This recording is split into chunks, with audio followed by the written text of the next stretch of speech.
अच्छा ये बताइए, मैं ज़्यादा बोलता हूँ, मेरे बोलने का ज़्यादा काम है, मेरे गले में ना खराश आ जाती है।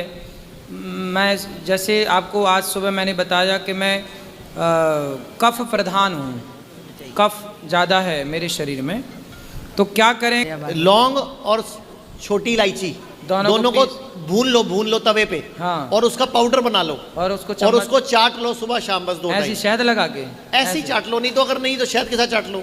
नहीं, ठीक है। अगले जब तक ये लता मंगेशकर करती थी, आशा भोसले करती थी, सब बड़े बड़े गायक करते हैं, क्या? इस जन्म में कभी आपका गला खराब नहीं होगा।